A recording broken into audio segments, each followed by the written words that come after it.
Hey, what's up, guys? Welcome back. Dr. Jaws here, and tonight we are going to meet the Scalloped Hammerhead shark, Sphyrna lewini, which I'm especially excited about. This is a species that is near and dear to my heart, as one of the coolest sharks that we can see off of our coast in Virginia and throughout the summer, specifically in the Norfolk Canyon area, which is where I was able to get this photograph. Chesapeake Bay, they do come by at the mouth of the bay every summer, and then all up and down the Mid-Atlantic coast. Um, so it's a really charismatic species, and it's really fun to see it in our backyard over here in Virginia, but in the Mid-Atlantic region. But also knowing that it's the same species, same scalloped hammerhead that you could see in nature specials that has been seen around Cocos Island in the Pacific is a very famous location of these animals. And actually, really all over the globe, they're a cosmopolitan, tropical, and warm temperate shark. So I'm super excited to dive into this species for tonight. It is just one of the most charismatic sharks in the world, and I think in all of scientific history, there's a lot of research done on scalloped hammerheads, and there's a lot of great material on them as well.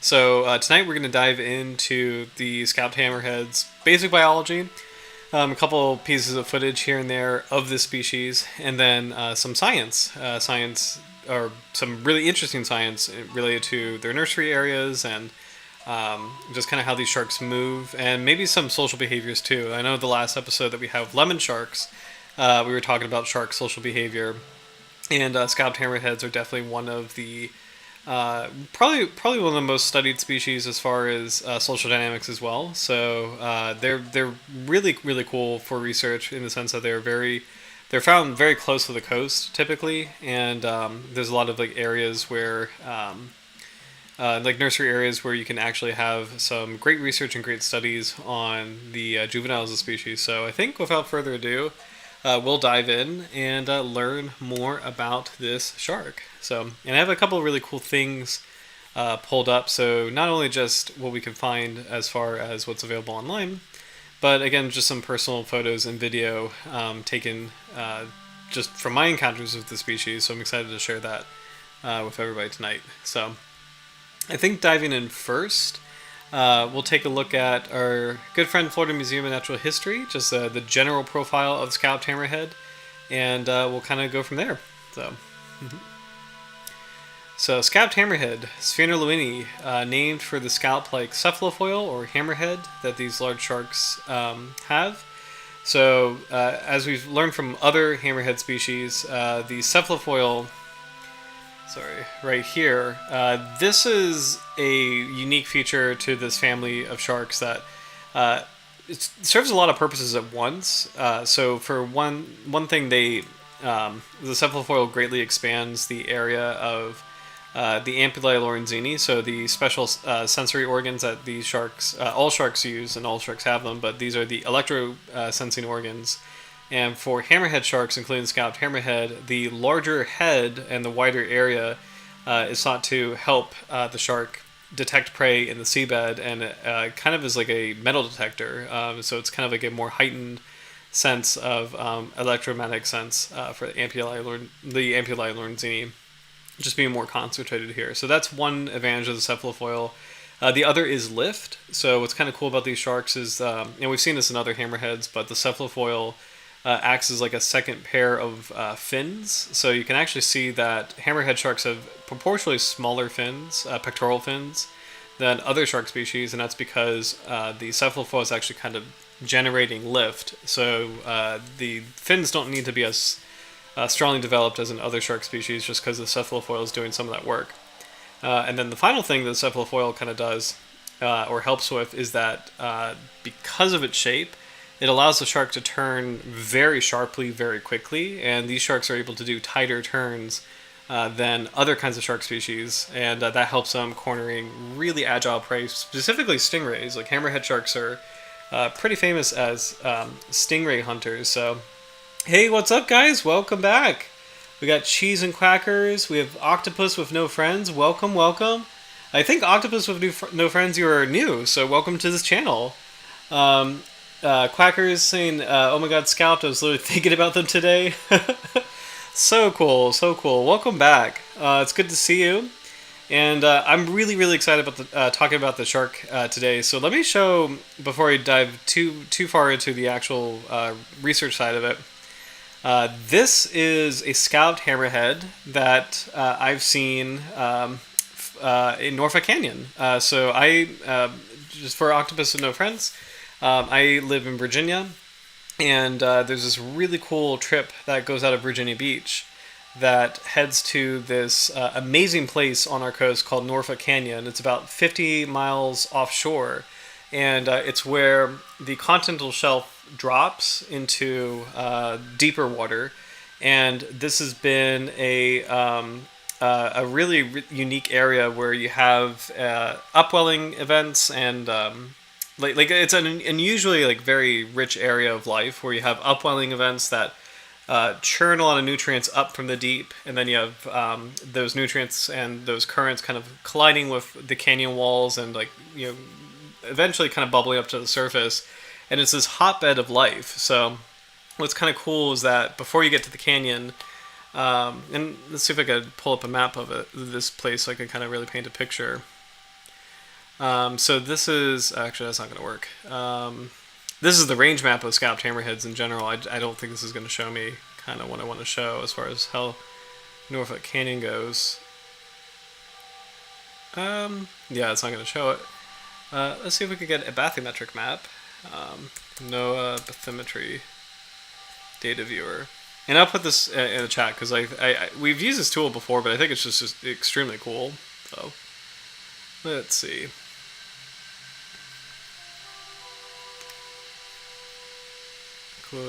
Close. Okay, saying it might be unavailable. Is this really not going to work? Okay, there we go. Oh, they kind of updated it, actually.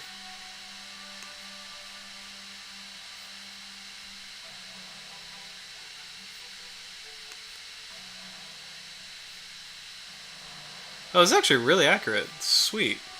Okay.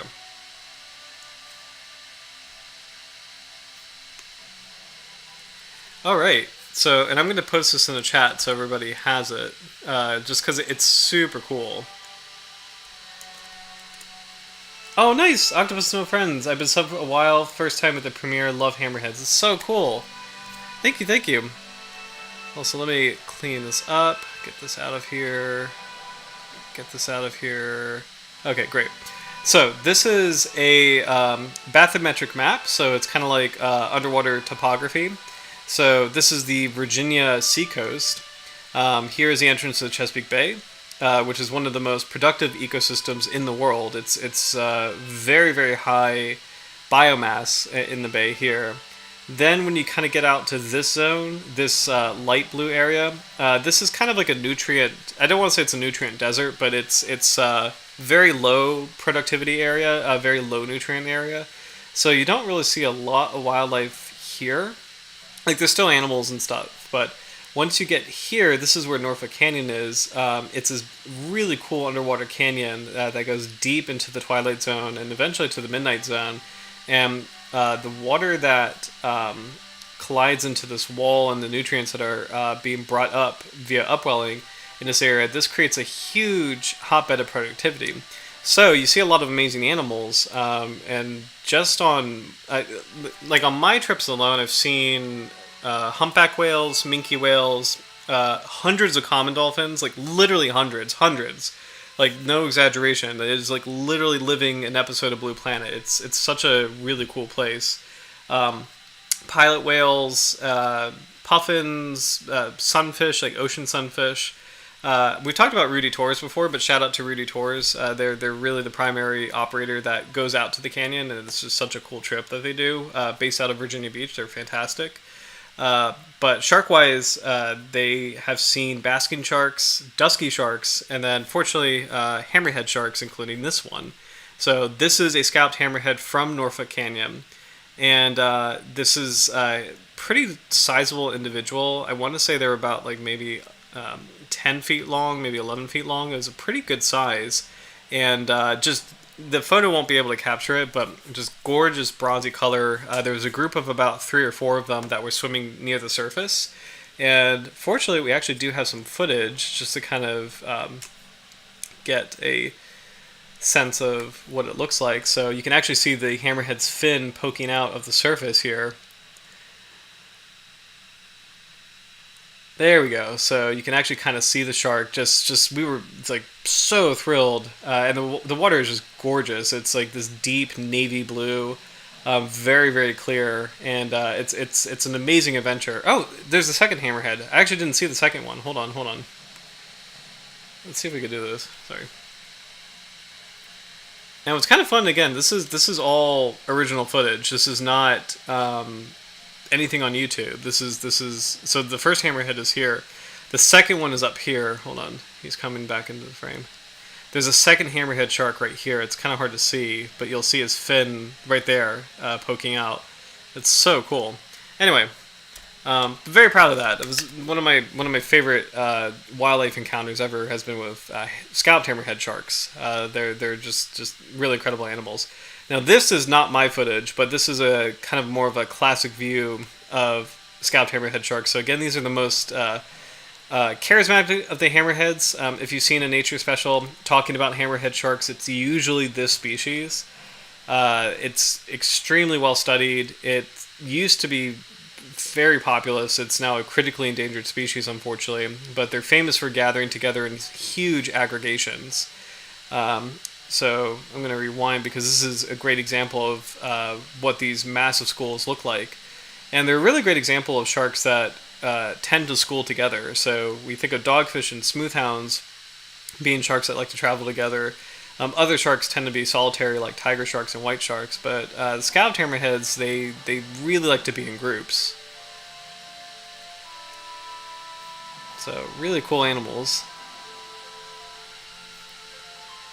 We have a couple more pieces of footage. Let me close out the bathymetry data viewer. So,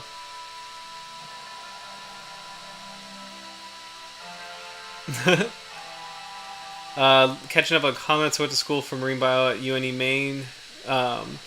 Always loved all animals, and like honestly, there's a lot of ways to be connected with the ocean, not necessarily with a biology degree. So scuba diving in particular is a way to experience wildlife and actually do some good work in terms of, I think both PADI and SSI have eco or like conservation diving certifications, or coral diving or shark diving. Shark ecology is definitely a certification.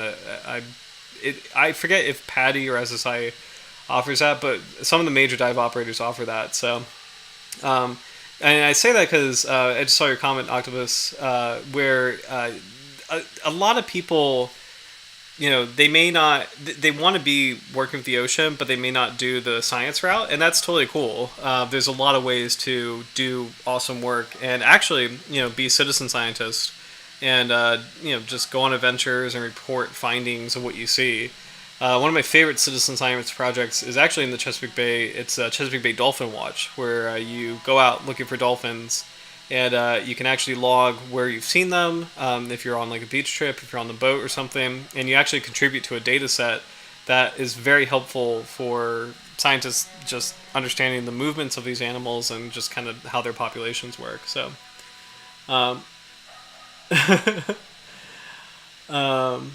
let's see. I wanted to study quackers. I wanted to study marine bio so bad, but felt drawn towards pediatrics. So studying bio in college. Nice, awesome. During one of our previous Hammerhead streams, I remember we looked at a study that said their eye placement gave them the greatest depth perception amongst different species. Yes, so hammerheads. I think it's called binocular. I think you would call it binocular vision, but yes. Because, and that's part of why hammerheads have that classic like swaying left to right kind of movement, where it's to get a full scope of view. So that classic like hammer swing is actually partially helping the shark kind of see a better picture, like have a better kind of visual sense of its surroundings. So, do you remember if that vary between the different hammerhead species themselves. So it likely does, just because each hammerhead species has a different shaped head. As far as binocular vision or accuracy of vision, I'm not sure how the length of the cephalofoil affects that, but the length of the cephalofoil does affect the sharpness of a hammerhead's turn. So the wider the hammerhead, the sharper the shark can turn. So the most extreme example is the winghead shark, Sphyrna blotchii, which has this very extreme head shape, and it can make these amazing bank turns that is able to help it corner and pin really agile prey.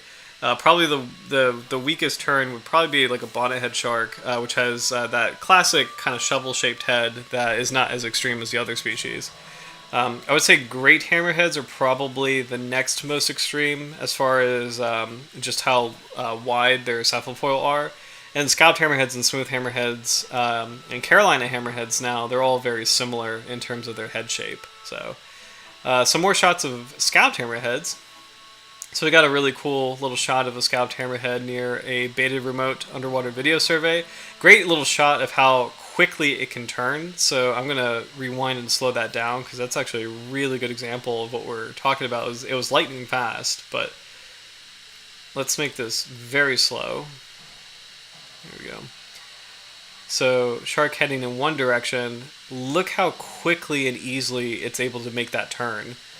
That's actually really impressive as far as a lot of sharks are agile and graceful, but there's just something about the hammerheads that just, to be able to do that on a time, that really helps with hunting really agile prey. Again, stingrays are a pretty famous prey item for hammerhead sharks. Stingrays can be surprisingly agile in when they're threatened and cornered. They can be pretty feisty and pretty quick. But hammerheads are, in a lot of ways, stingray specialists. They do a good job at sifting them out with the enhanced electroreception. They're able to detect stingrays buried in the seabed with the ampullae lorenzini, kind of detecting their electric field.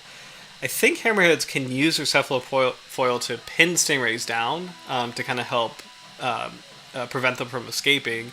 And then, of course, the sharp turns that they could do with their head. I'm going to put this back to full speed.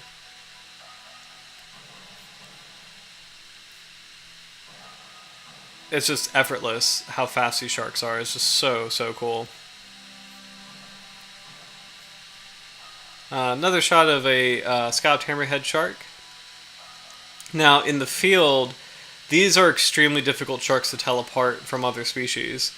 So on my Norfolk Canyon trip, I was able to the boat was calling it a great hammerhead, but I was kind of able to tell that it was a scalloped hammerhead because of the shape of the dorsal fin. It's a little bit less extreme than a great hammerhead, but it's very difficult to tell between the species and the smooth hammerhead. The only reason why I could identify it to scalloped is because of the time of year. Smooth hammerheads are kind of cold water species, whereas scalloped hammerheads are more warm water species. Both can be found in the same area, and technically they can be found at the same time of year, but scalloped hammerheads are more of a summertime species here.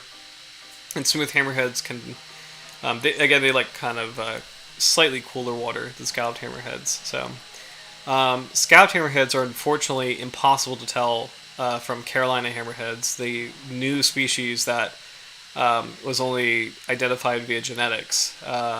So that's just going to be a very difficult conservation challenge. So this is a really great clip, by the way, of a scalloped hammerhead swimming deliberately slowly and kind of slightly angled. And this is a bit of a signaling behavior where it's swimming in this way near a reef.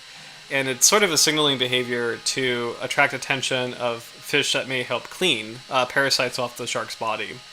So, and that's also a great shot of hammerhead sharks, scalloped hammerhead sharks, gathering together in a very large school.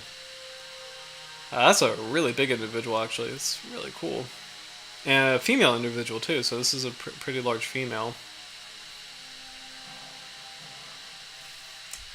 So one more time, if a shark is swimming very slowly near a reef like this, it can be signaling behavior, and I kind of feel like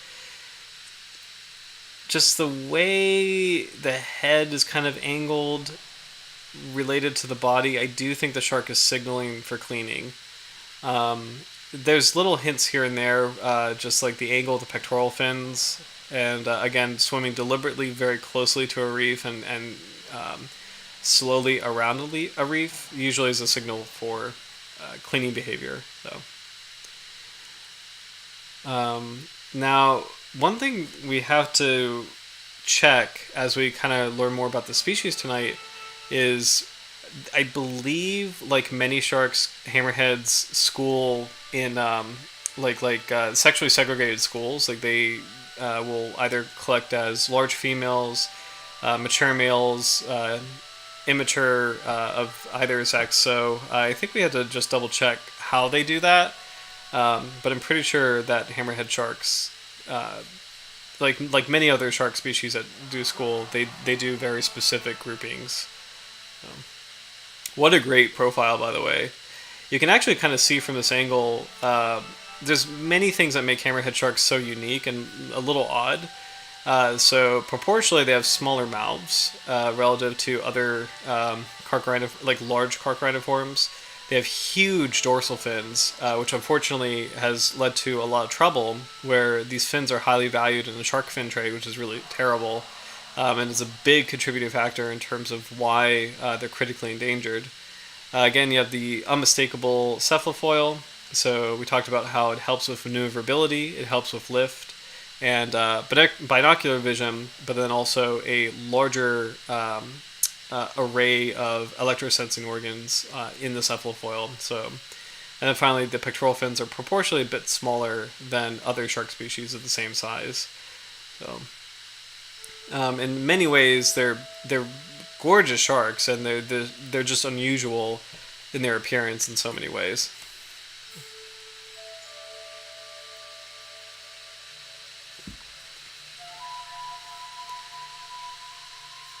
Beautiful, beautiful footage. So,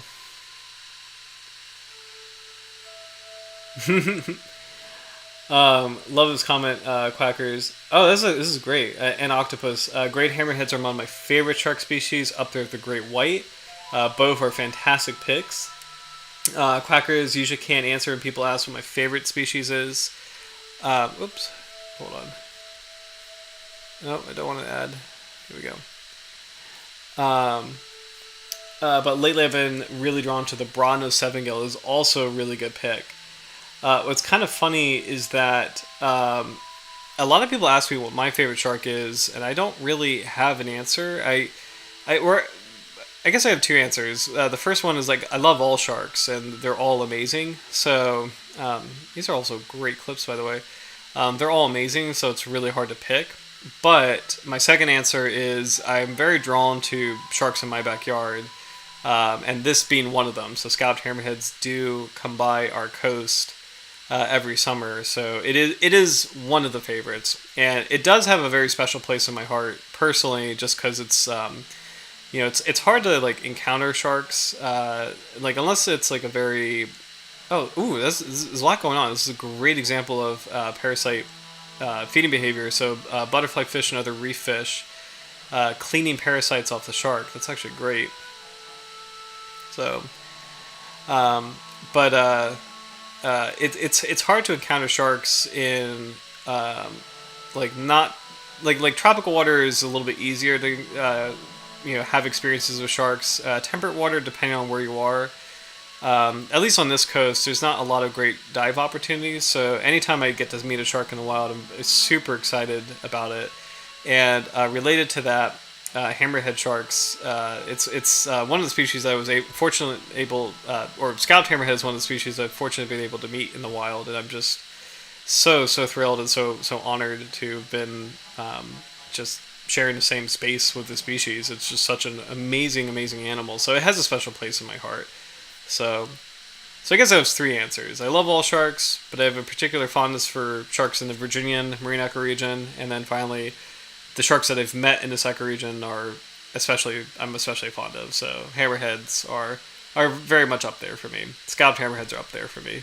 So we do have the great hammerhead too, but it's really rare up here. It's definitely more of a tropical species. But look at this amazing school, by the way. I know I rewound the same clip, but it's just really an incredible shots of just how large these hammerhead schools can be. Scalloped hammerhead sharks are pretty much safe to be around. I would say they deserve the same caution as like a sandbar shark or a reef shark, where it's not an animal that would really bother you, but you know, keep your distance and don't harass it. You know. But overall, they're very safe to be around. They are fish eaters, squid eaters primarily, so they don't really they don't interact with people too much. I have heard that hammerheads are particularly annoyed by scuba diving bubbles like from the tank. I've heard that does irritate them, but other than that, there's not a lot of incidents with any kind of hammerhead shark. So the most dangerous is a great hammerhead, but even that is not really truly a hazardous species to be around. It's just like anything, it's something that you have to keep your eye on. But, So, back to Florida Museum of Natural History, just to get a broad overview of the scalloped hammerhead. So, oh no, shoot. I think I'm losing a little bit with the bandwidth, so audio is all wacky. It'll probably get back up to snuff in a little bit. So let me know if there's. I'm gonna pause right here for a second. Let me see if I could shut anything down to. Actually, I could probably shut the QuickTime down. This might help with it. Let me know when it gets back online. And sorry about that. This is a bizarre staple of this channel. So, but it probably will get better. Oh, it just fixed itself. Yep. Excellent. Thank you guys. So, scalloped hammerhead. So named for the cephalofoil or hammerhead. Using their impressive cranium to detect even the most hidden of prey. Common names include scalloped hammerhead. I've never heard of a name other than scalloped hammerhead for this shark, but let's see. Bronze hammerhead. Never heard of that. Sometimes this is just called a hammerhead shark. And if any shark could be called just the archetypical hammerhead shark, it would be this species. But really, the correct term would be scalloped hammerhead, just because there's so many different kinds of hammerheads in the world. So I've never heard of kitty-headed shark. And I've never heard of southern hammerhead shark, so I think just globally we could safely call this a scalloped hammerhead. So, lots of different names, which is a really cool sign of just how cosmopolitan the species is. So, Arabic, it's a jarjar or a bulgarn, and Baikal, it's a cruson. Let's see. In Malayalam, it's Chadayan Sravu. Sounds kind of cool.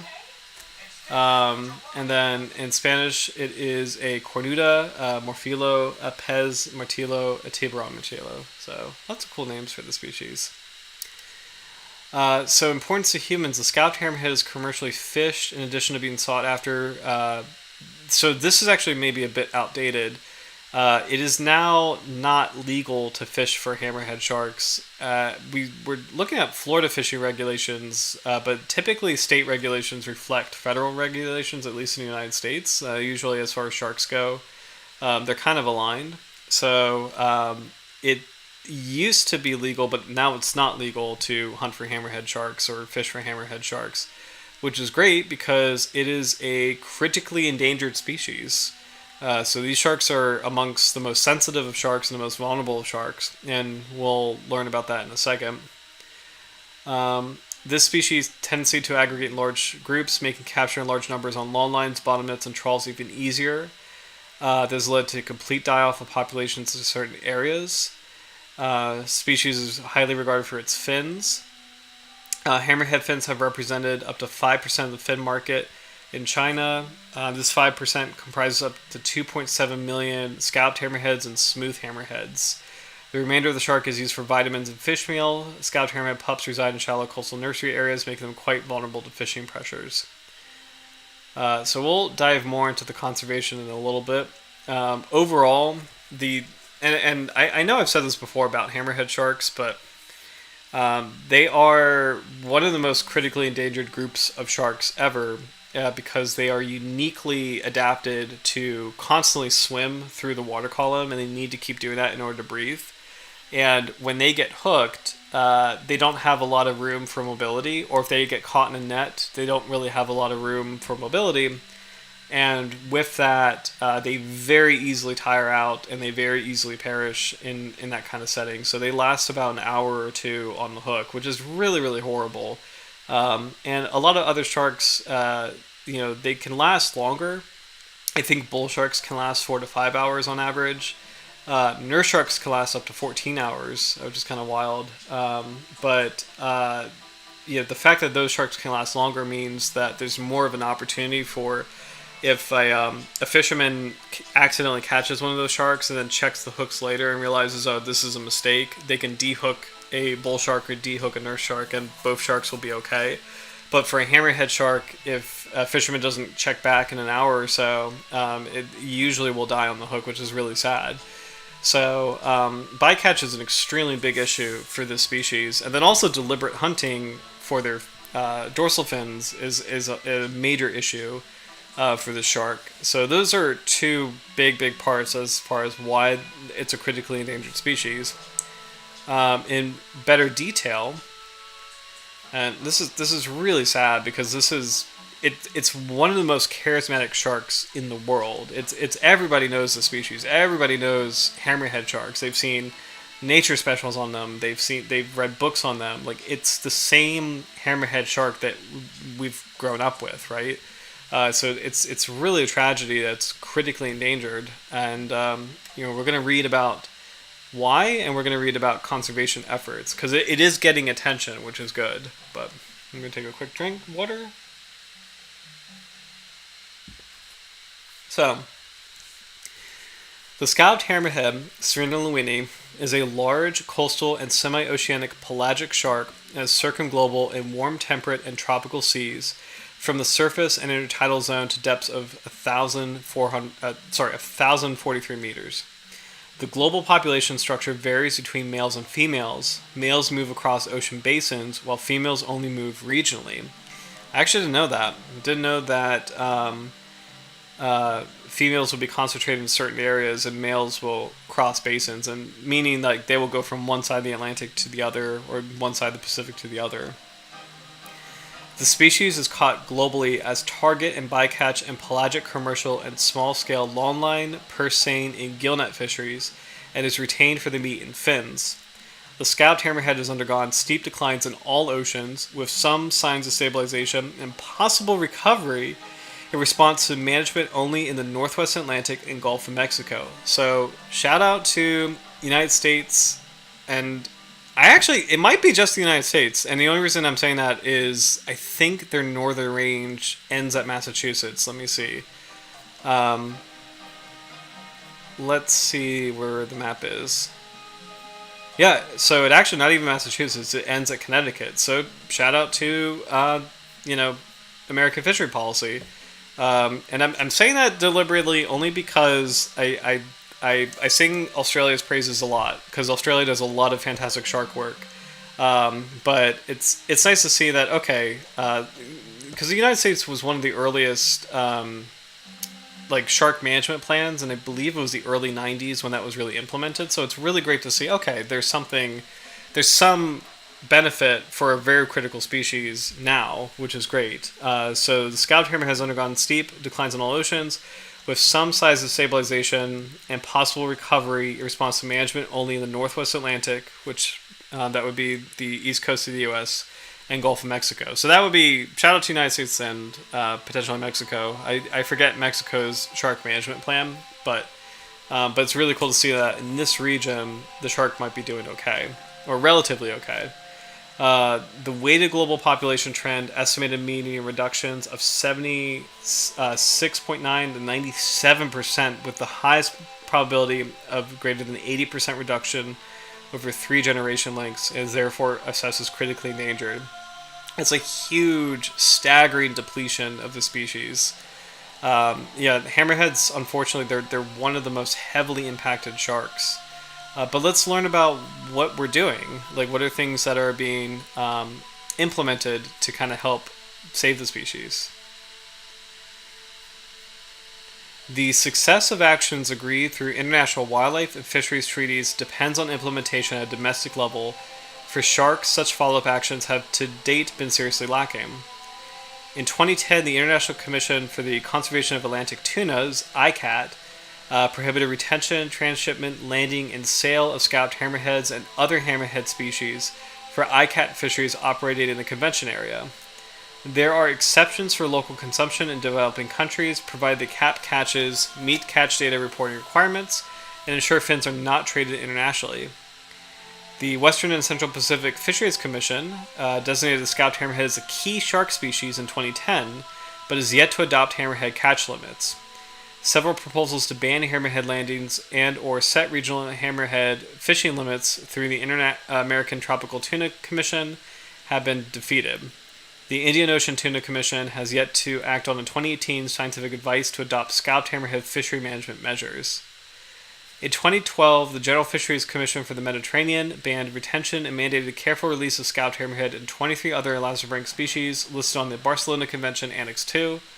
Implementation by GFCM parties, however, has been very slow. In 2013, the scalloped hammerhead was added to Appendix 2 of the Conservation of International Trade Endangered Species, CITES.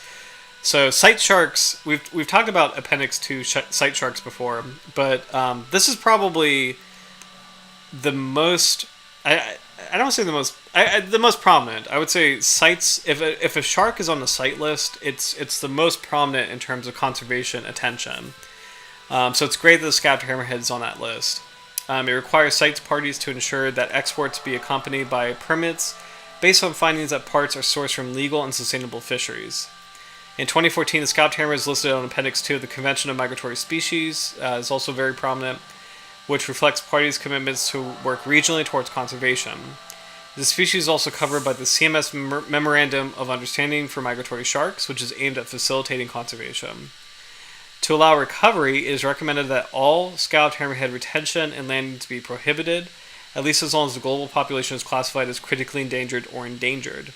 Initiatives to prevent capture, minimize bycatch, mortality, promote safe release, and improve catch, including discard, reporting are also urgently needed, as is full implementation of additional commitments agreed through international treaties. So, it's a lot of notes, not as much detail as I was expecting, so I would like to check, at least in the United States, like American shark fisheries regulations. Because we saw Florida the other week, so let's see.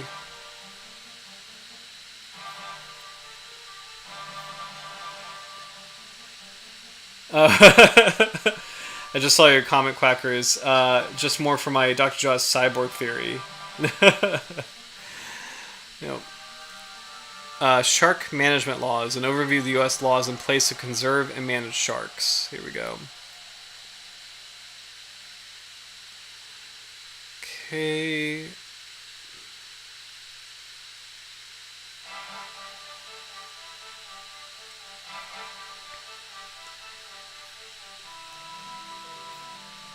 Okay, so Magnuson-Stevens Act under the authority of Magnuson-Stevens Fishery Conservation Management Act. No fisheries manage sharks in U.S. federal waters using fishery management plans. Shark finning is prohibited in the United States.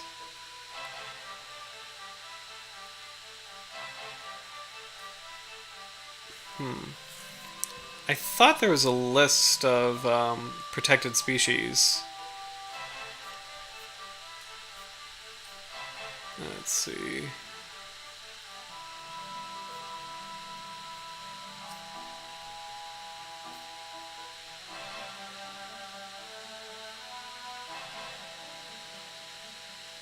Oh, this might be it. Yeah.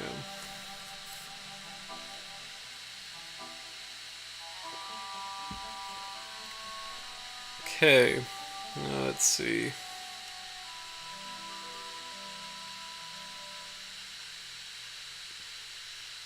Okay, so this is interesting. I think this is updated, um, and I'm gonna pull the Florida shark fishing regulations.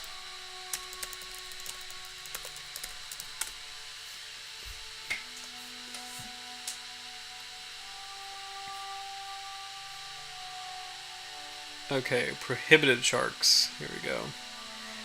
Sorry, thank you for bearing with me, because there we go. Okay, so in Florida, in the U.S. state of Florida, scalloped hammerheads are prohibited, which is great, and smooth hammerheads are prohibited too, and great hammerheads are prohibited. So the three big hammerhead sharks are prohibited for um, retention in the state of Florida, which is great. Florida is kind of the shark hotspot on the East Coast of the United States, so it's wonderful to know that these sharks are protected in state waters. Now, what's odd is like when you look at federal waters in the United States, hammerheads seem to be acceptable, which is really sad because again they're critically endangered species. But it looks like all three, the scalloped hammerhead, great hammerhead, smooth hammerhead, um, they cannot be retained in the U.S. Caribbean or if tuna. Oh, okay. Or if tuna, swordfish, or billfish are on board. So there is actually. Okay, so there's some protection for this. So they cannot be retained in the U.S. or the Caribbean. So that's good to know. And that's great because these sharks are, again, critically endangered. Although it's kind of weird to see, prohibited species are underlined in red. So clearly prohibited species here are the big nose, Caribbean reef shark, dusky shark, Galapagos shark, night shark, oceanic white tip, sandbar, and silky shark. Yeah, it's a little confusing because none of these hammerheads are in red, but it says that hammerheads cannot be retained in the U.S. or in the U.S. Caribbean in the U.S. Caribbean. I see. So you can't catch the species in like the U.S. Virgin Islands. Just kind of very specific, kind of weird, honestly. So, huh. We'll get back to Florida Museum of Natural History, just checking up on the comments. Hammerhead shark protection, it's so strange where it is in the United States because, and the reason I say that is it's great to see, according to IUCN Redlist, that the species is actually relatively okay compared to its global status. In Florida, it's prohibited, which is great. In federal waters, it's not, which is kind of confusing. So I'm not really sure. I'm not really sure why there's such discrepancy. I'm going to check Virginia's regulations, just in case. Virginia shark regulations. Just to kind of see where hammerheads are in Virginia. Pertaining to sharks.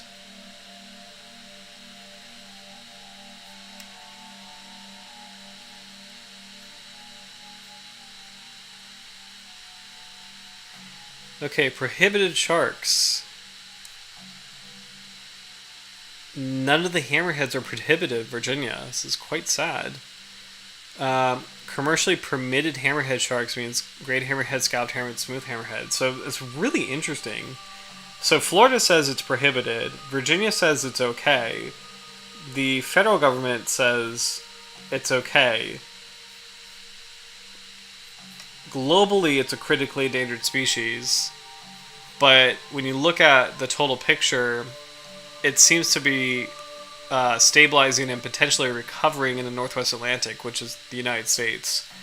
Very confusing, the species status relative to the rest of the world. So, not. I think it's kind of fascinating.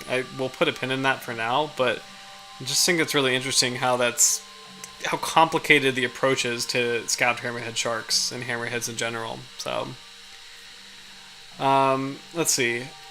As far as Florida Museum of Natural History, we'll kind of hop back here. We'll segue with conservation. The IUCN lists scalloped hammerheads as critically endangered. However, little management exists to protect the species in international waters.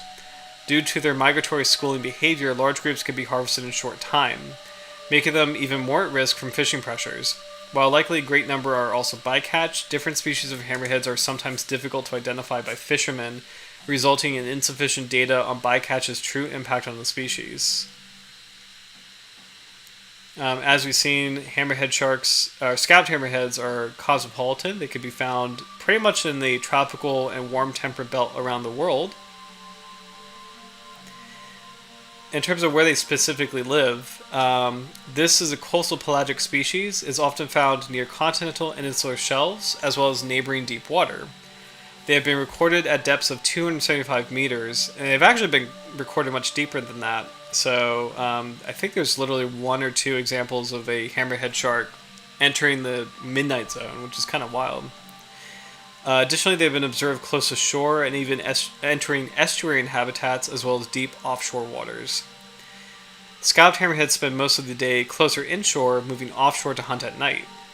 Adults generally spend the majority of their time offshore and form schools segregated by sex. There we go. So we're talking about sexually segregated schools. Females generally mature faster and at a smaller size than males, moving offshore once they have reached maturity. During the seasonal migrations, the species can be seen in large schools heading north through the summer months. I wonder then if this individual, it's hard to tell from this angle, but this would technically be an offshore individual, and I wonder if this is a female shark. But again, hard to tell from this angle. Just because I saw this individual right, like offshore in Norfolk Canyon, and that's where apparently female hammerhead sharks, like large females, occur. So, distinguishing characteristics: the head is broadly arched and hammer-shaped and marked by a prominent indentation at the midline. So, let's see if we can get a good example of that. You can kind of see that here. So, this species is so difficult to tell apart from smooth hammerheads, so you can kind of see that little scallop indentation right here. It's better to see it here, but that's so hard to tell apart from a smooth hammerhead. Smooth hammerheads don't have this. There's a great photograph of comparing them side by side, actually, and hopefully we could take a look at it just to show you how very, very closely related the species are and how difficult it is to tell them apart.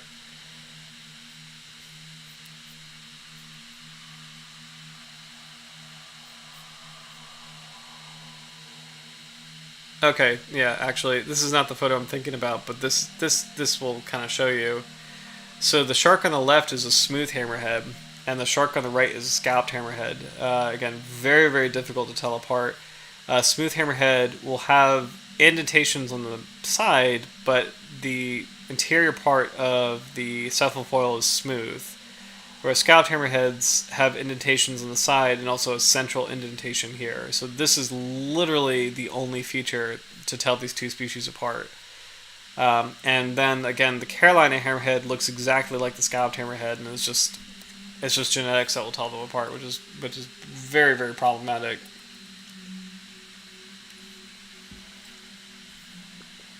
For other comparison, these are other U.S. Atlantic hammerhead species. The great hammerhead is unmistakable. It kind of has like this very intense T-bone shape and nearly like a flat edge. And it's quite large, so it's pretty unmistakable compared to other hammerheads.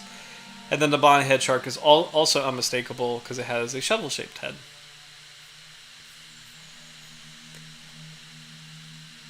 Apparently another way to tell scalloped hammerheads apart is that their pelvic fins have straight rear margins, but for me, I mean, the head is really the big thing used to kind of differentiate the species. So,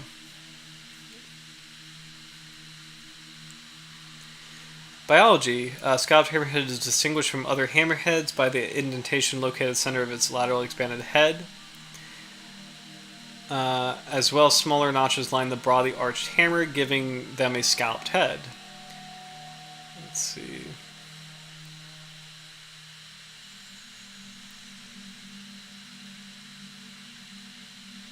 It kind of summarized how the hammerheads are differentiated, so we'll kind of keep moving.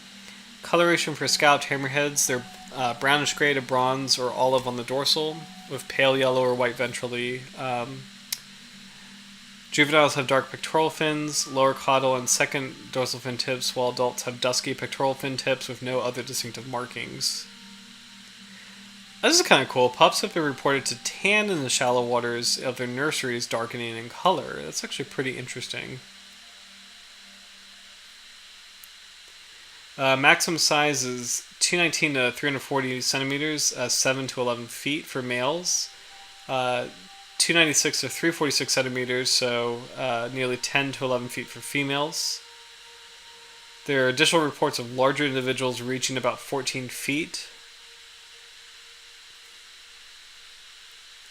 Food habits: scalloped hammerheads feed primarily on teleost fishes and a variety of invertebrates, as well as other sharks and rays.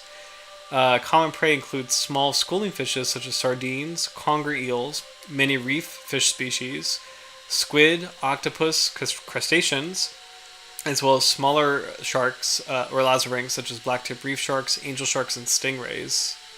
Up to 50 or more stingray spines are often found in the mouth and digestive system of hammerhead sharks, a price to pay for a favorite meal. So that's actually kind of wild. I think a really cool study to do would be whether or not hammerheads have maybe some immunity to stingray venom. Because stingrays do have venomous spines, but I wonder, they are a favorite food of hammerhead sharks, and I just kind of wonder if at some point there may have been an adaptation as far as immunity to that kind of venom. Stingray venom is kind of mild as far as I know, but because dogfish sharks have slightly mild venom as well.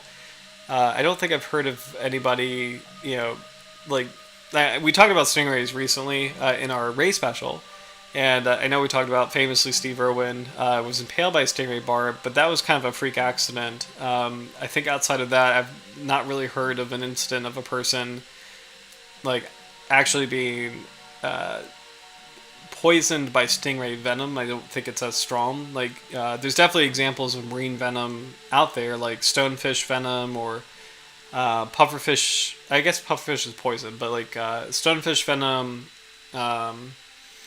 man-o-war venom. But I don't think stingray venom is as potent, really. So I'm kind of curious if hammerhead sharks either are not bothered by it or just immune to it. So catch up with comments. Oh, thank you, Quacker. Is going to have to drop out now, but still lovely to be back. I'll definitely finish the rest of the stream later. Thank you so much for joining, and I appreciate you being here. Thank you, and I hope you have a great week, and we'll keep pressing on with the hammerhead shark, but I appreciate you taking a look later, so thank you. Reproduction for hammerheads, so they are live bearing, and they have 12 to 41 pups, which is actually pretty good. Main predators are other hammerhead species, including adults of their own kind. The elevated rate of predation may explain the high fecundity of the species. So it's kind of interesting that hammerhead sharks do produce a lot of pups, but the fact that they're critically endangered, it's kind of interesting that there's a correlation with a higher rate of predation. So. Larger sharks will prey on small or uninjured scalloped hammerheads, while there are no major predators of the adults for the species. So, classic shark, I think we'll... Let's see if we have any other notes. I'm going to just skim through this NOAA Fisheries Guide. Let's see... NOAA Fisheries is committed to conserving and protecting scalloped hammerhead sharks. Our scientists and partners use a variety of innovative techniques to study and protect the species.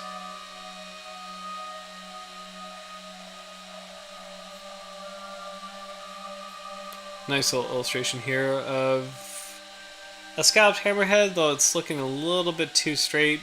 That almost looks like a great hammerhead, honestly.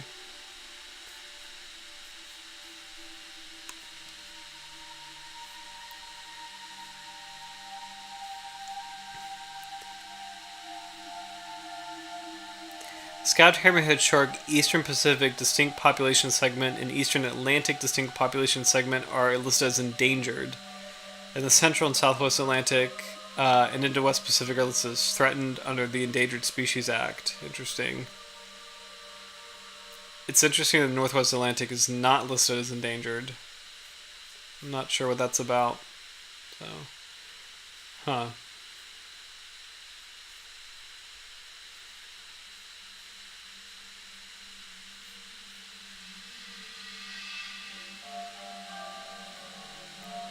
I think what might be kind of a cool segue would be Andy Merck's website. So,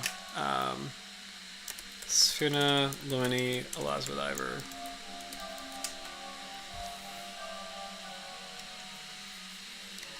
So sharksandrays.com is a fantastic website relating to shark diving. So, and I'm sure there's some beautiful photographs of the scalloped hammerhead, as well as exciting dive notes in terms of where you can encounter the species. Conservation status, of course, critically endangered. I would love to read Andy's summary. So, the scalloped hammerhead is fished globally as a target and bycatch species in pelagic, commercial, and small-scale longline, purse seine, and gillnet fisheries. It is retained for the meat and fins. When released, post-release survivorship is thought to be very low. After decades of intense fishing for the shark fin trade, the scalloped hammerhead has undergone dramatic declines globally, but there are signs of stabilization and possible recovery in response to management only in the Northwest Atlantic and Sea of Cortez. Globally, the population is thought to have been reduced by 77 to 97% in the last 70 years. Behavior. Although scalloped hammerheads are encountered individually, they have been well documented swimming in huge schools around seamounts and offshore drop-offs where they approach cleaning stations to rid themselves of parasites. When they swim in polarized schools is unclear, why they swim in polarized schools is unclear, as is unusual behavior among sharks. However, divers have witnessed scalloped hammerheads in coitus, two individuals coupling and crashing into the reef before separating, so the schooling behavior may be primarily related to reproduction. Interesting. Reaction to divers. Shy and easily spooked by loud noises such as divers' bubbles. Very difficult to approach when viewed in schooling behavior. Divers often have better success when using rebreathers. Definitely positioning yourself next to a cleaning station and trying to breathe slowly generally yields the best results. Can be aggressive, making close passes in baited situations. Rarely seen by snorkelers. Interesting. Scalloped hammerheads can be encountered at numerous popular dive sites around the world. Generally speaking, the encounters are seasonal, but stragglers may stay year-round. Some locations may be good all year. Temperature seems to play an important role. That is, if it is too warm, the hammerheads descend into deeper, cooler water, and vice versa. Seamounts and offshore islands in the eastern tropical and temperate Pacific Ocean are particularly good. The Northern Galapagos Islands, Wolf and Darwin, Malpelo Island off Panama, Cocos Island, Costa Rica, and the Revillagigedo Archipelago, aka Socorro, south of Baja, are all well-known hotspots. All the above-mentioned spots are only accessible by liveboard. In the Sea of Cortez, Gorda Bank near Cabo, and El Bajo near La Paz were once very good spots, but overfishing has significantly reduced the shark populations in those areas. In the Central Pacific, Nukuhiva and the Marquesas Archipelago delivers reliable close encounters. In the Western Pacific, Japan has some seasonally excellent schooling hammerhead sites such as Yonaguni Island in the western tip of the Ryukyu Archipelago and Mikomoto Island on the Izu Peninsula. Hammerheads are also encountered on deep drop-offs near Malapascua Island in the Philippines. In Florida, in the western Atlantic, shark feeding operators sometimes inadvertently attract scalloped hammerheads. Although the encounters are unpredictable, this may be the best way to enjoy extremely close encounters. Note, El Nino years may see less hammerheads as the water becomes too warm at recreational scuba depths than the sharks stay deeper. Following El Nino years may be the best schooling activity as the sharks are then in dire need of the cleaning stations that they were unable to reach the previous year.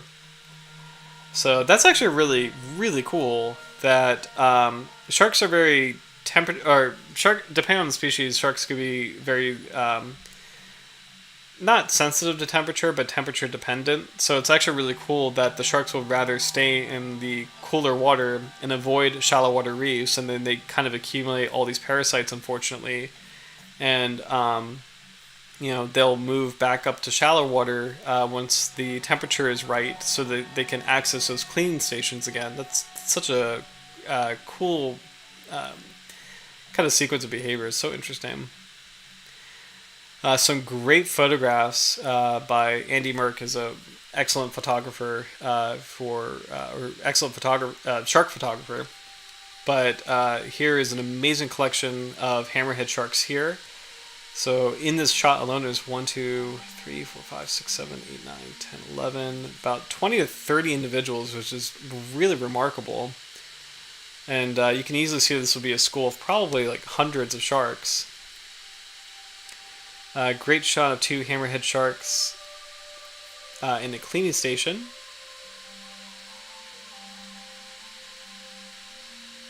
And then I love these images. These are, oh wow, this is fantastic. So great showcase of how these sharks can be found in mid-water column in very, very large schools. And actually, honestly, this is one of the few large sharks that prefers to school together. Sometimes you'll get aggregations of whale sharks. You'll definitely get aggregations of basking sharks. But as far as like a reliable, like a school that moves together, hammerheads are sort of the not anomaly, but they're really interesting in that this is kind of a characteristic behavior of these sharks, and they're pretty large sharks as well. So some excellent shots of these amazing animals. It's so cool to see them here. Beautiful shot, actually gorgeous shot of an individual scalloped hammerhead shark. So great showcase of some of the characteristic features of this hammerhead specifically. So the classic scallop shape here with the very prominent central indentation. The dorsal fin is high and tall, but it is not sickle shaped. It's not as extreme as a great hammerhead. And this is actually a great way to help tell this species apart from other species in the wild. Large, robust, fairly stocky body. Just such a cool shape. I love that the eyes too on the cephalofoil. They really have that classic aerodynamic look as far as the lift goes. It's so cool. Like the shape is optimal for generating lift. It really looks like a cross section of an airplane wing actually, which is really, really interesting. So great top-down view.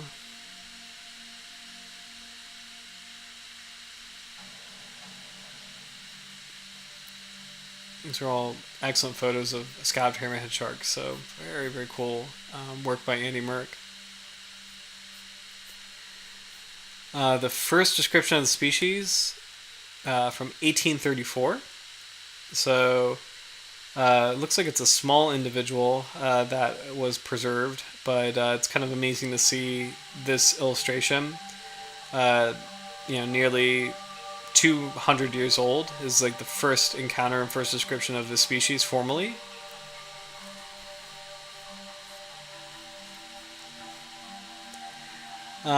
Interesting views of pups. So these are actually smaller scalloped hammerheads here.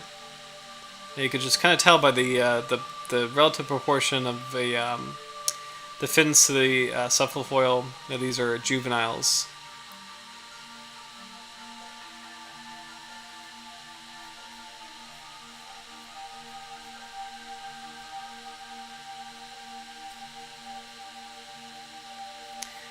Great guide of key features, ways to kind of tell the shark from other species. So you have, as far as nuanced details, the first dorsal fin with origin over behind pectoral fin insertions.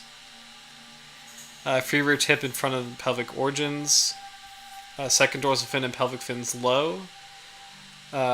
Deeply notched posterior anal fin margin. Second dorsal fin with weakly concave posterior margin. Second dorsal fin rear tip nearly reaching upper caudal fin origin. Straight pelvic fins prominent scalp median indentation, and then an anterior margin very broadly arched in adults. So very subtle little features that help distinguish the species from other hammerheads. Great view of the jaws. The upper teeth are pretty formidable. They're a little bit more narrow, so again, does not help, or it does not indicate a animal that handles large prey. It's kind of more of a shark that focuses on fish primarily, and then the narrow lower teeth help with gripping prey, so squid, other kinds of cephalopods. They said that hammerheads eat octopi as well. Nice close-up of the upper teeth. What's kind of cool about hammerhead shark teeth is that they have a very characteristic angle or a slant in the anterior edge of the tooth. And then they have, it's like the slant on the anterior edge, and then a little bit of a, what do you call that? Like a, I don't want to say it's a cusplet, but it's a little bit of a rounded base before you get into the main cusp on the posterior edge. So they're pretty characteristic looking teeth. Pretty unique shape overall. And in the fossil record, you can actually see hammerhead teeth with this characteristic shape. So you can find these on the beaches. And I think Virginia does have some fossil sites with hammerhead shark teeth. Venice, Florida probably has hammerhead shark teeth that you can collect in the wild. So, but overall, pretty charismatic or characteristic shape. So great jaw set here.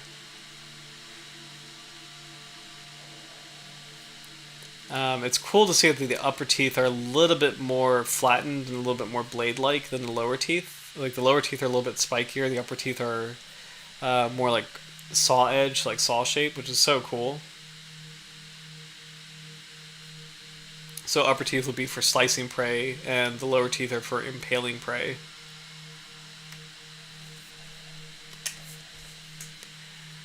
I think the last little overview before we get into some deeper science from Shark Research Institute.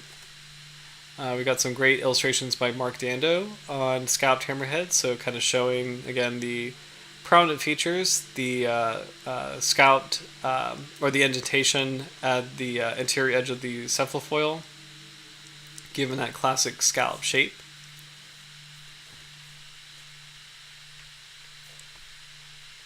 What to look for as far as identifying species in the wild: a hammerhead shark with a large body and broadly arched, narrow-bladed head with a central notch and two smaller lateral indentations. So you can see the broadly arched head, the central notch, and then 1, 2 as far as the other indentations here.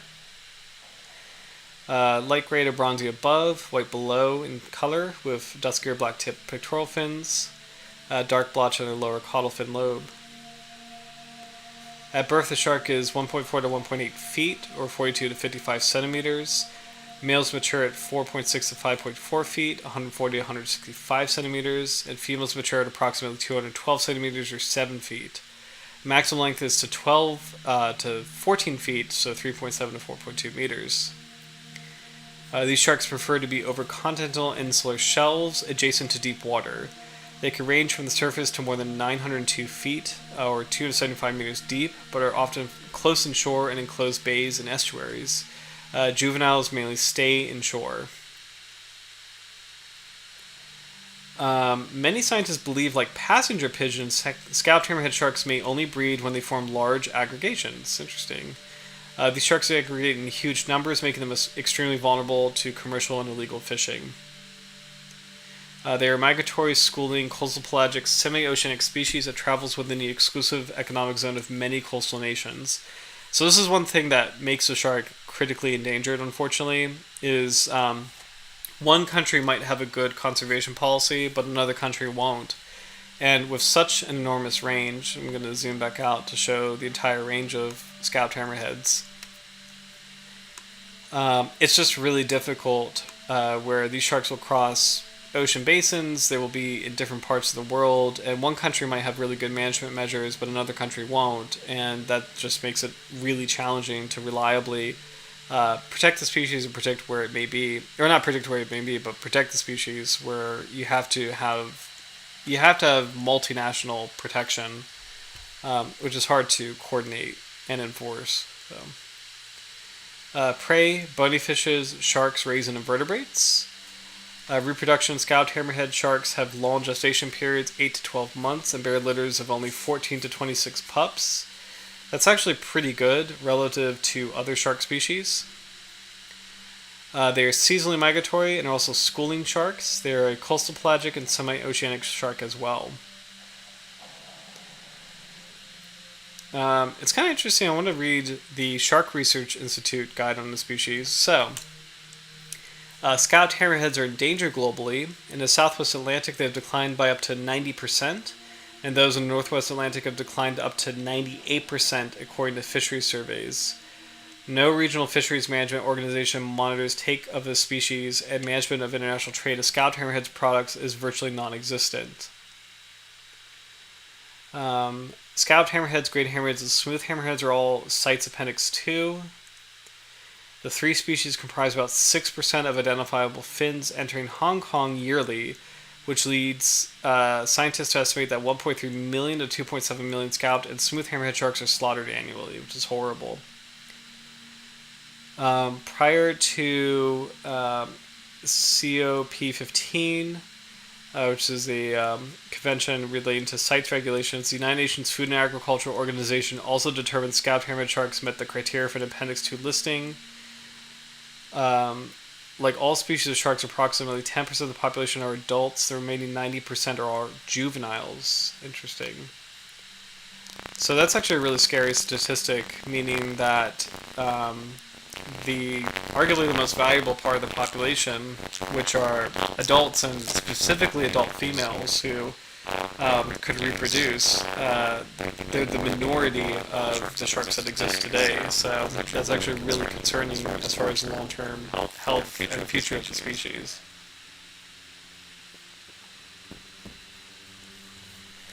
So overall, just to kind of like take a break, summarizing scalloped sharks. And one of my favorite videos on this channel is about hammerhead sharks in general and their conservation status in general. Critically endangered sharks, hammerheads. It really is a poster child for shark conservation. In the sense that they're uniquely sensitive. They, if they're hooked or if they're caught in nets, they last a very short time.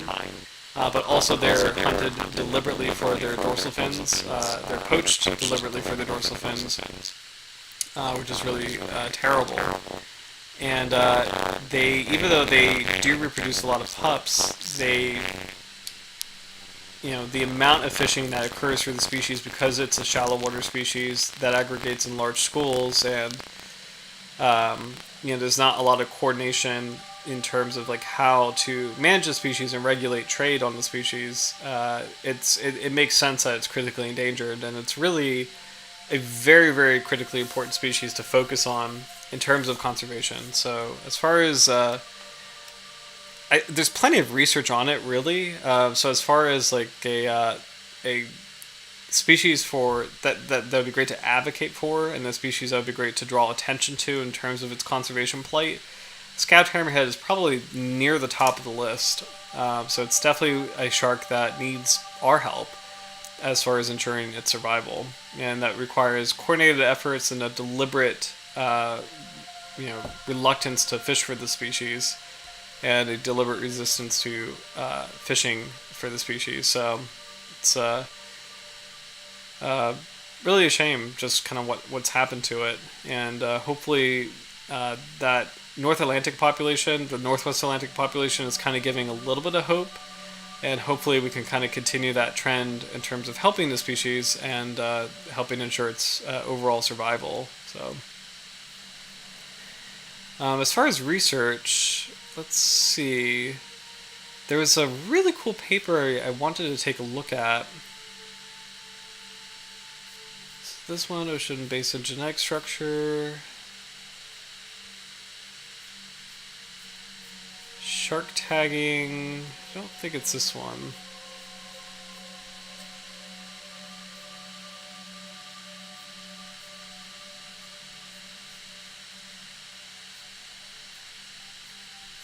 I think it might have been this one. Sorry, the ocean basin genetic structure. So global COI meta-analysis reveals ocean basin genetic structure in the scalloped hammerhead. So I'm just going to read the abstract and then kind of do the brief overview, because I think if this is what I think it's going to be, it's going to be kind of an overview of how each ocean basin, like the Atlantic and the Indian and the Pacific Oceans, may have different populations of scalloped hammerheads, and it might be kind of cool to see if these populations are distinct. So, the scalloped hammerhead shark Sphyrna lewini is a circumglobally distributed apex predator clarified as critically endangered due to population declines exceeding 80%. Understanding population structure is essential for effective conservation management, yet comprehensive genetic surveys across the species range remain limited.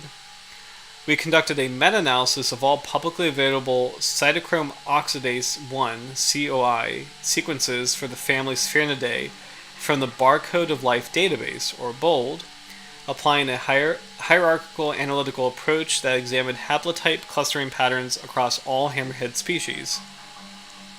This family-level analysis enabled detection of taxonomic inconsistencies invisible to single-species queries. 18 of 1,000 samples carried species labels inconsistent with their haplotype assignments, with the smooth hammerhead comprising a majority of mislabeled specimens and scalloped hammerhead haplotypes. So that's really unfortunate, but it makes complete sense. So smooth hammerheads and scalloped hammerheads are very, very difficult to tell apart in the wild, and it makes sense that they were mislabeled.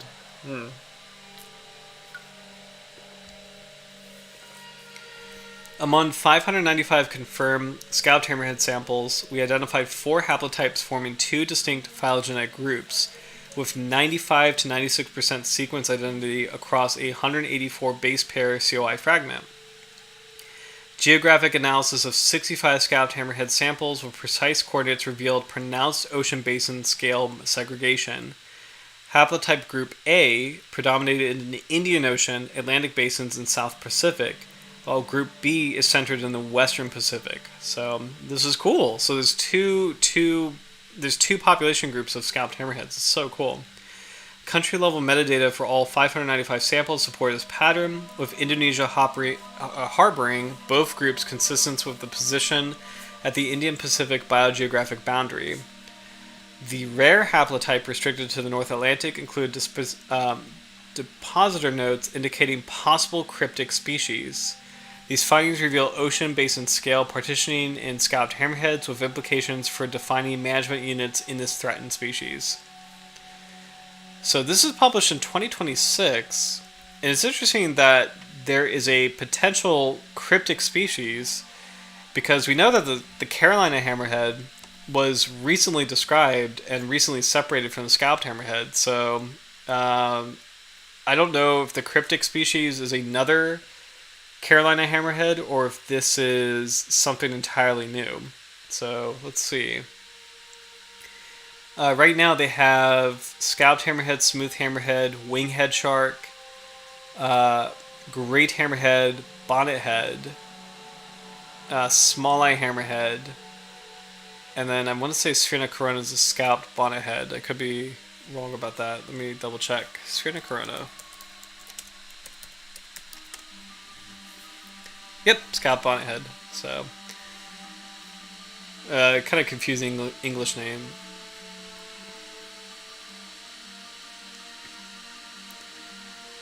Interesting. So, this chart is showing kind of how all the hammerheads relate genetically. So you have the winghead shark, which is a very extreme looking species as an outlier, which makes sense.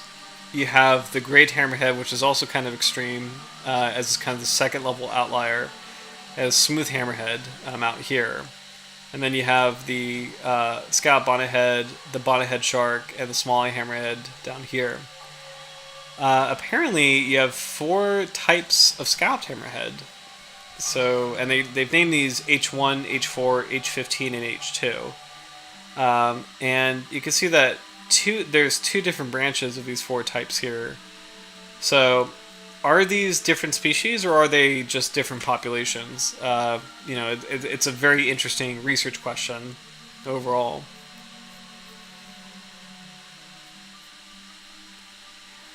Geographic distribution patterns. Here we go. Oh, interesting. Okay, so you can see that the four different colors represent the four different population groupings. So you have H1 is very populous. It's a North Atlantic, Indian Ocean, Mediterranean. So that's a pretty wide ranging population. H4 is the yellow population, which is South Atlantic and South Pacific. So that's still a pretty large range.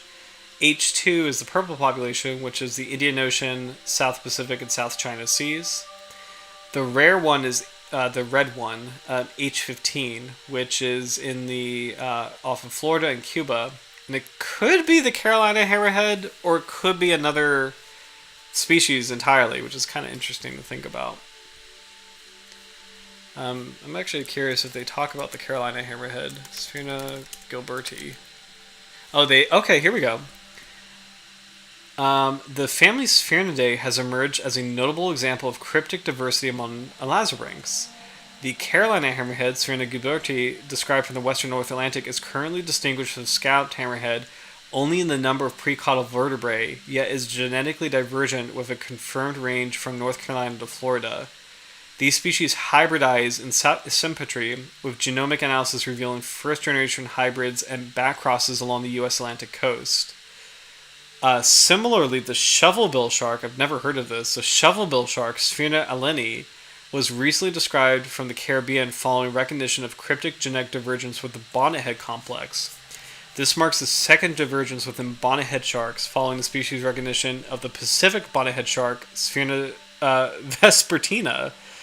These discoveries highlight the potential for unrecognized diversity within broadly distributed hammerhead species and emphasize the importance of genetic approaches for accurate species delimitation and population assessment. So this is extremely exciting. I actually never heard of these two species. I've heard of the Carolina hammerhead, obviously, but I've never heard of the shovelbill shark and the Pacific bonnethead. Hold on. Sphyrna aleni. I swear, I made this prediction before, but I personally think there's 1,000 sharks in the world. Is my prediction. Like when all is said and done, and as we really, really find every single species, I think the number personally is going to come out to 1,000. Right now we're at 540 roughly, but I believe that it's going to be 1,000 species at the end of the day. So at least. So Sphyrna aleni, it looks super similar to a classic bonnethead shark, so that's actually really hard to tell. What about, what was the other one? Sphyrna, I had this over here, Sphyrna vespertina.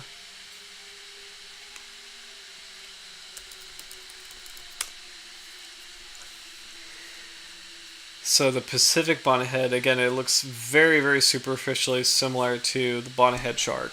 So, interesting. So genetics are going to just be extremely interesting as a field moving forward because we're going to have more cryptic species, coming into the forefront. So fascinating. Let's see if there's anything else on the Carolina hammerhead before we move on.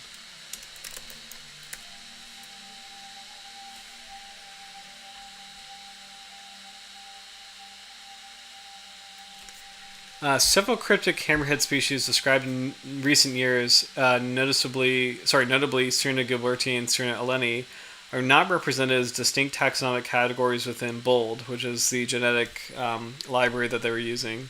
As a result, the present analysis can identify unique and phylogenetically coherent haplotypes that likely correspond to divergent lineages, but it cannot assign species names to haplotypes belonging to taxa that were not recognized at the time of sequence deposition. Thus, sequences belonging to the Carolina hammerhead would be correctly placed phylogenetically, but would appear under scalloped hammerhead haplotypes in this dataset due to historical labeling in BOLD. These constraints highlight the need for updated taxonomic annotation in public databases and for future studies integrating morphometric, nucleogenomic, and newly recognized species boundaries within interpreting mitochondrial haplotype structure. So that's basically saying, where's that chart? Hold on. It's this one. Okay. So that's basically saying that, and I bet it's this red one. It's saying that somewhere in here the Carolina hammerhead is here and it's just mislabeled as a scalloped hammerhead. I personally think it's H15. I think that's the Carolina hammerhead, that red one, just because that overlaps with where the Carolina hammerhead has been found, which is the same range. So this red area, North Carolina, Florida, and Cuba, I mean, it makes sense that it would probably occupy the same range. So, man, super interesting. Let's see what else we have. So there was a kind of a pretty cool study. A seasonal aggregation of juvenile scalloped hammerheads, Sphyrna lewini, along the beaches of the Gold Coast, Australia. So, abstract. We document a recurring, and actually, before I continue, just want to shout out the authors of this really cool genetic paper. This was written by Steph Smith and Chelsea Black. And it's a really cool study. So global COI meta-analysis reveals ocean basin genetic structure in Sphyrna lewini. That's Steph Smith and Chelsea Black. Brand new paper. Really cool research. This other paper we're going to read, a seasonal aggregation of juvenile scalloped hammerheads, Sphyrna lewini, along beaches in the Gold Coast, Australia, is by Nicholas Lubitz, Carrie Dupain, Siobhan Houlihan, and then Jonathan D. Mitchell. We document a recurring seasonal aggregation of juvenile scalloped hammerhead sharks, Sphyrna lewini, along the beaches of the Gold Coast, Australia, with notable occurrences at Burleigh Heads and Kira Reef. The aggregation consists of individuals of varying sizes, which likely suggests the presence of different cohorts, though it remains uncertain whether this area meets the criteria for a nursery habitat. Given the global population declines of Sphyrna lewini, its classification as critically endangered by the IUCN and its conservation-dependent status under Australian legislation, we recommend standardized surveys and tracking studies to assess habitat use, seasonality, and the potential role of Gold Coast waters as a critical habitat for juvenile scalloped hammerheads. So what kind of drew me to the study is just the imagery that you have here in Australia, and particularly this. So this really beautiful shot, this kind of like dorsal view of hammerhead sharks, or I guess an aerial view of hammerhead sharks. The water is super clear. These are younger individuals. They look a little bit smaller and thinner, but they clearly are schooling together. And for size comparison, it's really cool to see that there's a snorkeler right here, and he's near this aggregation of hammerhead sharks to the left. What's also really cool is that there's an equal number of males and females, and typically smaller, younger sharks, they can...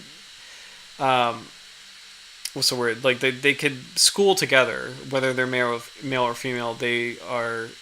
It's possible for them to school together. It's usually when they get older is when the schools segregate, which is interesting. So.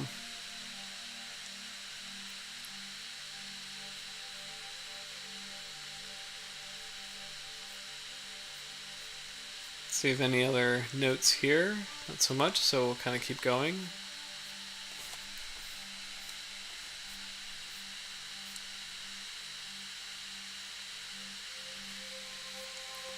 This one might be kind of interesting. Population genetics of the scalloped hammerhead shark in the Gulf of Mexico, evaluating fine-scale female philopatry and its importance for management and conservation.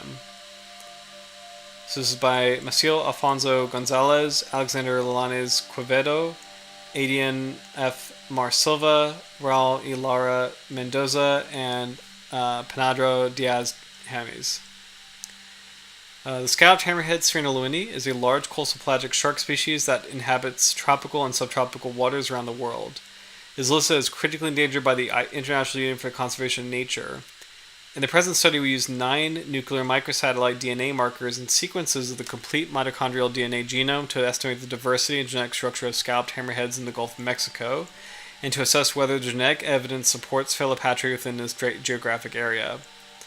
We sampled a total of 73 juvenile individuals from 7 locations in the northern GMN and southern GMS Gulf of Mexico.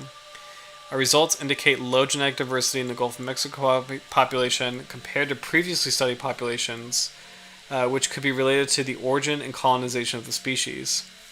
We detected genetic homogeneity in both types of markers, which suggests that philopatric behavior is unlikely in the studied area. Interestingly, the location La Pesca was genetically distinct from the rest of the sample location, which may warrant special attention for conservation efforts. Interesting. So, I think is essentially saying that the hammerheads in this region typically don't have like a dedicated home site. Now, this might be kind of more interesting. Identification of estuary nursery habitat for young-of-year scalloped hammerhead sharks in the Tolomato River, Florida. The scalloped hammerhead Sphyrna lewini is a globally threatened shark species that has experienced significant decline throughout its range due to overfishing, along with high rates of post-release mortality. Because of this, there is a need to obtain data useful for the management of scalloped hammerhead populations, including information on nursery areas. This study describes a unique inshore nursery for Northwest Atlantic young-of-year scalloped hammerheads in the Tolomato River in northeast Florida, USA. Relative abundance of young-of-year scalloped hammerhead in the Tolomato River was determined over 10 years using bottom longline fishing and compared to that in 2 nearby estuaries previously shown to serve as communal shark nurseries, the St. Mary's River and the Nassau River. So St. Mary's River is a very famous shark nursery, especially for bull sharks. They occupy that river pretty prominently. Average catch rates were shown to be 10 to 30 times greater in the Tolomato River compared to those in other sites, demonstrating that young-of-year scalloped hammerheads are found more commonly in this river system. Young-of-year scalloped hammerheads consistently made up a significant proportion of overall shark catch over the duration of the 10-year survey, demonstrating repeated use across years. Young-of-year scalloped hammerheads were caught in the Tolomato River from May to September annually, suggesting that they only use the Tolomato River as a nursery for the first 4 to 5 months in life. This, along with the recapture of 3 individuals ranging from 6 to 59 days post-release, suggests that young-of-year scalloped hammerheads remain in the site for extended periods of time. However, future work using acoustic telemetry is needed to confirm this finding. Overall, the study shows that the Tolomato River meets previously established criteria needed to confirm that it serves as nursery habitat for young-of-the-year scalloped hammerheads. Future work is needed to examine microhabitat selection by young-of-year scalloped hammerheads in the site and interactions between this species and other sharks. It's so cool to kind of hone in on a dedicated nursery for hammerhead sharks. It's a specific river system in Florida, but that's actually really cool. So, pretty cool study from Brianna Wargat, Clark Morgan, Michael McAllister, Brian S. Frazier, and James Gale-Slichter. James Gale-Slichter.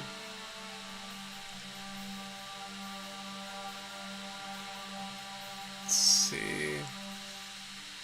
Some also might be interesting. I'm curious to learn more about hammerhead shark nurseries. So, assessment of nursery areas for the scalloped hammerhead shark across the eastern tropical Pacific using a stable isotope approach by Diego Pais Rosas, Jennifer Suarez Moncada, Camila Arnez Urgeles, Eduardo Espinoza, Yolani Robles, and then Pelayo Salinas de Leon. The scalloped hammerhead shark is one of the most iconic marine species across the eastern tropical Pacific, yet little is still known about its reproductive biology and the origin of their nursery areas, despite a continuous global decline in their populations. Understanding the origin of shark nurseries is a complex task. However, it is known that the obtention of resources in the first stages of life of placental sharks occurs through maternal reminiscence. Thus, it is possible to infer the origin of the energy that neonates accumulate during the gestation. In the study, we assessed the ecological connectivity in nursery ground use by undertaking a stable isotope analysis of carbon and nitrogen in skin samples of neonates across much of the distribution in the eastern tropical Pacific, including the Galapagos Marine Reserve. Our isotopic mixing models revealed that the scalloped hammerhead neonates found in the Galapagos Marine Reserve have isotopic information similar to adult females inhabit in the Galapagos archipelago, suggesting that they are direct descendants of the females that inhabit the Galapagos Marine Reserve. While neonates found off the continental coast of Ecuador and Panama have isotopic signatures like those of adult females inhabiting several locations across the ETP. This work provides insight into the origin of nursery areas used by adult scalloped hammerheads that aggregate in large numbers across oceanic islands of the ETP, highlighting the value of isotopic models to generate useful information for the conservation of sharks. Very interesting. I've never heard of a study that was trying to connect, like at a molecular level, where were some of these resources acquired, and how can you trace that back to a specific location? It's pretty interesting work. A lot of great research on the species, and I have a lot more to go. But it just shows that this is, again, one of the most charismatic and well-known sharks, period. This species and dogfish, like the spiny dogfish or pike dogfish, Squalosacanthus, so these are probably some of the most well-studied sharks. And white sharks, too. White sharks are up there as well. So just an amazing amount of material on hammerhead sharks. So.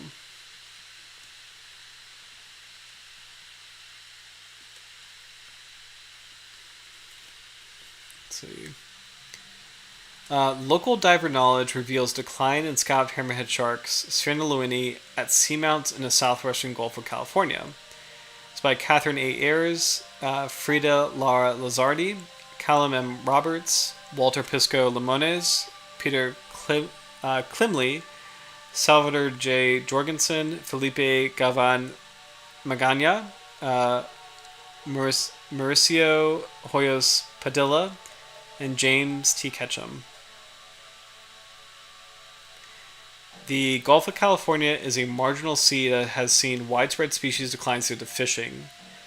The scalloped hammerhead shark, Sphyrna lewini, is a semi-pelagic species that forms large schools at seamounts where they refuge during the day.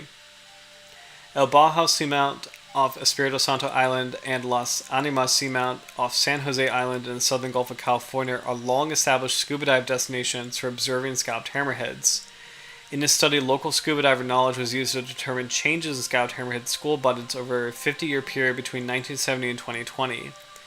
The abundance of scalloped hammerhead encountered per dive at El Bajo was reported to have significantly declined, falling by 97%, from an average of 150 sharks in the 1970s to 5 sharks in the 2010s, and at Las Animas by 100%, from an average of 100 sharks in the 1970s to 0 sharks in the 2010s. A shifting baseline was evident, and there was a significant relationship between the year participants had first dived the seamounts and the number that they considered to be a very abundant school of scalloped hammerheads. This study demonstrates the importance of collecting local ecological knowledge to document declines in species populations, especially for scalloped hammerheads, which is currently listed as critically endangered on the IUCN Red List.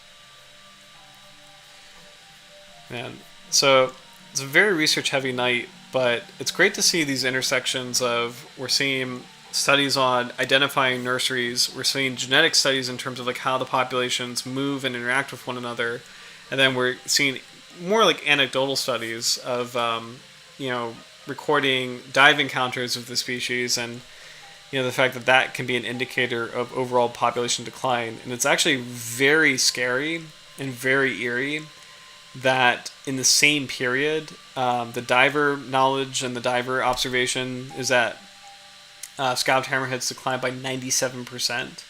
And that's really close to an estimate of their global decline. So, really good study, but also just really terrifying statistics there. Let's see. Just want to see if I can see any interesting figures. So, this one is actually kind of cool. Spatial and temporal characterization of a recurrent scalloped hammerhead shark Sphyrna lewini aggregation using drones. This is by N.A. Lopez, R.B. Macaulay, S. Van Elden, and J.J. Mewig. Scalloped hammerhead sharks Sphyrna lewini are threatened throughout their distribution. The species forms aggregations, which can potentially increase its vulnerability to human impacts. Identification and characterization of aggregation sites are essential to inform management and conservation. We use drones to characterize the spatial and temporal distribution of a recently documented scalloped hammerhead aggregation within the Shoalwater Islands Marine Park in southwest Western Australia. A total of 267 drone transects were conducted across the austral summers of 2019 to 2020 and 2020 to 2021. The presence or absence of the sharks was examined in relation to fine-scale patterns in habitat type, environmental conditions, and the occurrence of human activities. Scalloped hammerhead sharks had a small spatial and temporal distribution within the study area. Their presence in the study area was higher on days associated with higher lunar illumination phases, which could indicate that the aggregation site is potentially acting as a refuge for resting and/or predatory avoidance. The extent to which human interactions affect scalloped hammerhead sharks at the aggregation site remains unclear and raises questions about the adequacy of management measures at Shoalwater Islands Marine Park. Recommendations are proposed to limit potential impacts, such as establishing spatio-temporal fishing restrictions and regulating public interactions. Let's see.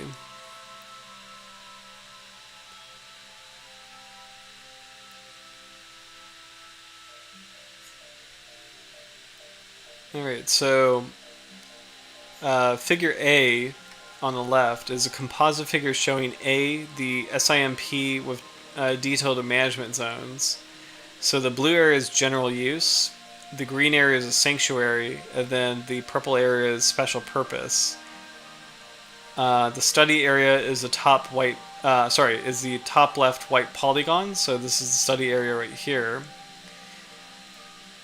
And then that is actually detailed here. So they made a transect of a drone transect following scalloped hammerheads in this area, and figure C is actually images of scalloped hammerheads here. It's so cool.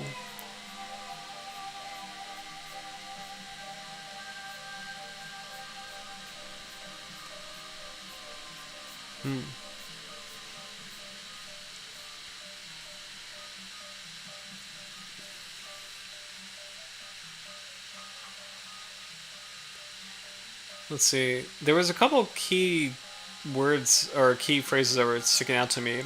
So the scalloped hammerhead sharks had a small spatial and temporal distribution. They had a higher presence on days associated with higher lunar illumination phases, so like a full moon. They were here during a full moon, which can indicate that the aggregation site is potentially acting as a refuge for resting and/or predatory avoidance. So a full moon is the highest and the lowest tide, so that might explain why they may be occurring there. Maybe the higher tide is creating more habitat accessibility for the sharks to enter shallower water.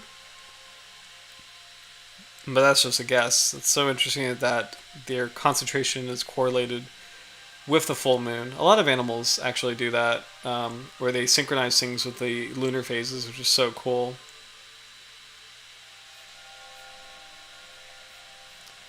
Estimation of the population status of smooth hammerhead shark and scalloped hammerhead shark in the Northwest Pacific Ocean, a data-limited approach by Hoang Hoi Huyen and Wen Pei Sai.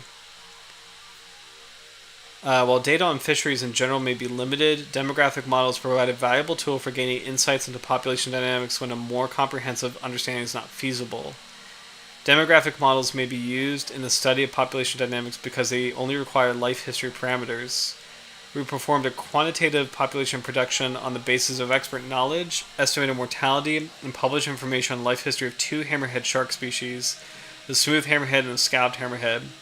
And we conducted an elasticity analysis determining the sensitivity of each life stage to the population growth rate. This study highlights the exploitation challenges faced by these two ecologically important and vulnerable species and emphasizes the need to reduce fishing mortality as crucial to achieving population growth. To increase the accuracy of demographic estimates for these species, it is necessary to conduct further investigations into natural mortality and reproductive traits. The approach used in the study can be applied to other shark species across a diverse range of taxa with limited data on catch and effort. Moreover, this method is easy to use and interpret and can be used to predict future population size for data-limited species.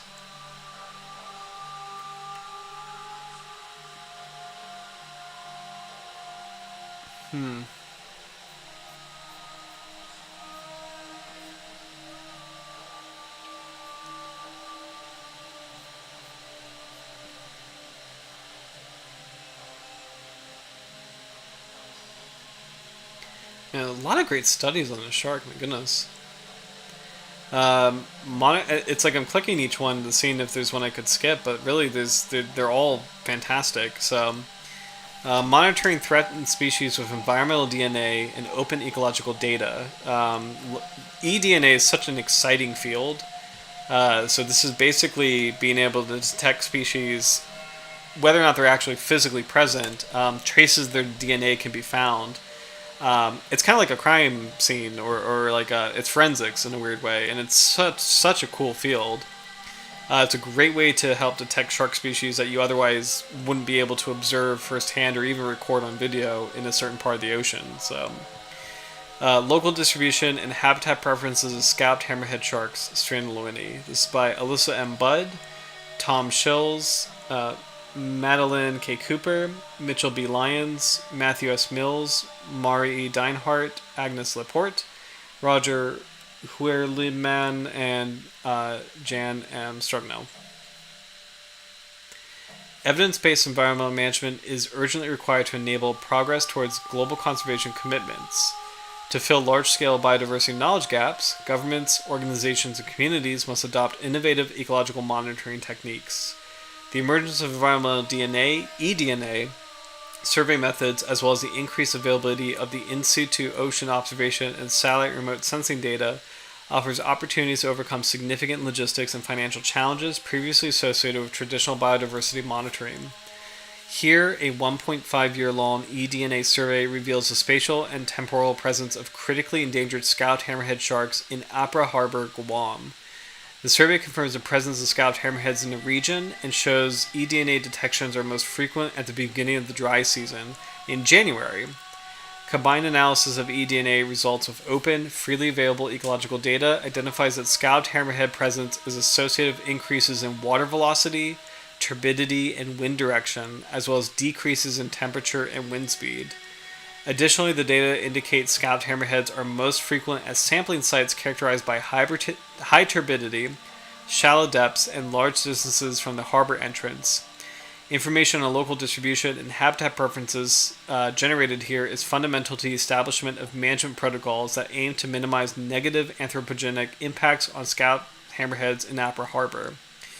Their work provides an example of contemporary marine monitoring for the efficient generation of biodiversity data, an approach that will enable informed management decisions and help to reduce the risk and rate of species extinctions throughout the next decade. So I just think it's really cool that turbidity, so how clear or murky the water is a factor in this part of the world in terms of, whether or not you'll see scalloped hammerheads. It's so cool. Let's see, I know we have only about 10 minutes left. Let's see.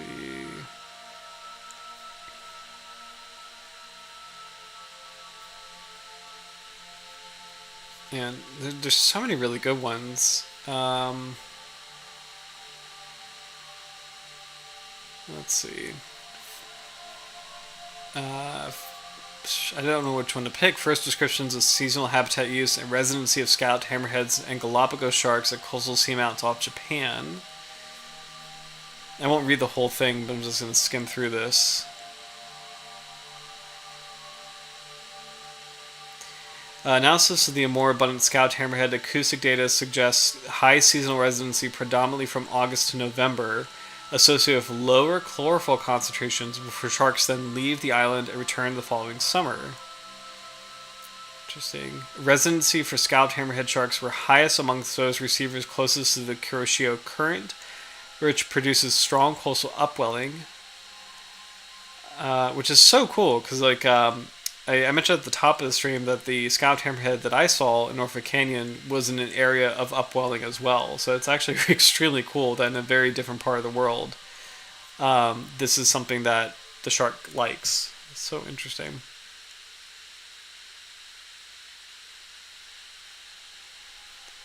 Let's see if there's any other pieces of information. Eastern Tropical Pacific. I do like this. Let's see. Nursery habitat use patterns of the scalloped hammerhead shark in coastal areas of the central Mexican Pacific by Antonio Corgos and Alejandro Rosende Pereiro.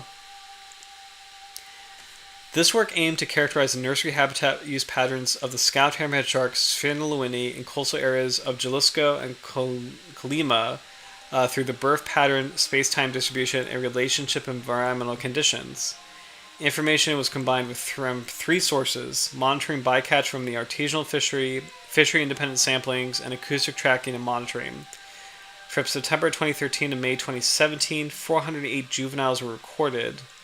Births occurred between May and December, rainy, warmer season, within a radius of 2 kilometers from river mouths in Marabasco, Navidad Bay, Rabalcito, Tecuan, and Quitzmala, mainly in shallow, turbid, and soft-bottom areas. Some tagged SPL moved from some tagged scalloped hammerheads moved from Marabasco and Rabalcito to Navidad Bay. The peak of catch and births occurred in June and August. Tagged scalloped hammerheads remained near the river mouth in Rabalcito for up to 27 days, showing a mean residency index of 0.29, a home range of 5 kilometers, with a core area of 1 kilometer located within a 1.5 kilometer radius near the river mouth. In December through January, SPL scalloped hammerheads left the river mouth areas, and the catch was scarce until the following May and June, except in January 2016, when the catch was high due to El Nino in 2015. Scalloped hammerhead bycatch was significantly associated with temperature, precipitation, and the Oceanic Nino Index. So cool. So I love that, like other kinds of hammerhead sharks, scalloped hammerheads, juveniles actually can use river mouths. And, smaller sharks like to be in those like smaller areas, and then when they get bigger, they're able to go offshore and tackle like deeper waters and more complex environments. And I just think that's like so interesting. So let's see.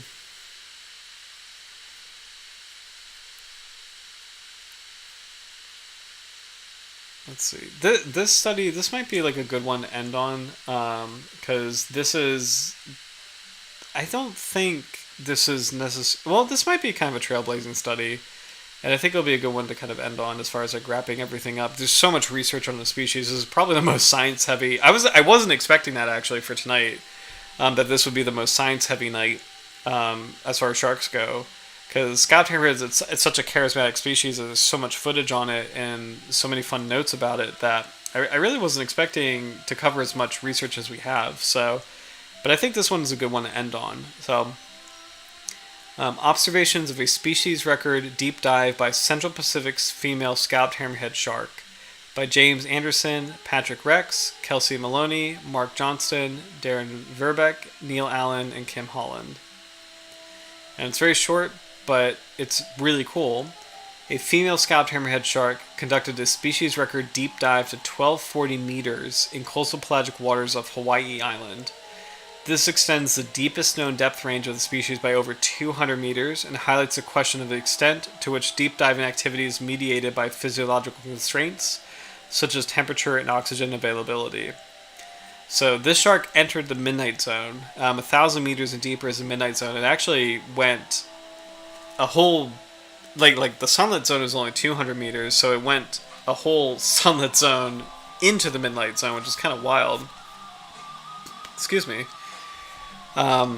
So, and I think in a weird way, it's good questions in terms of like, is there any way that, larger hammerhead sharks can have refuge at depth? I think the answer, unfortunately, is no, because they do hunt shallow water animals and they come up to the surface, and they clearly use coastal areas as reproductive areas for estuaries. So, but this is such a cool record, though.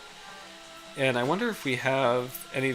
Well, I guess we don't have any photos. There are some. I think there is some footage of a deep water diving hammerhead species. One thing that's interesting is you can actually see in this chart. The deeper you go, I mean, the colder it is, and that's universal for all deep water areas. But I know that scalloped hammerheads are pretty temperature sensitive. They like to be in warm water, so I don't know why this individual would go as deep as it did. But it wouldn't last very long. So it looks like elapsed dive time is in minutes was about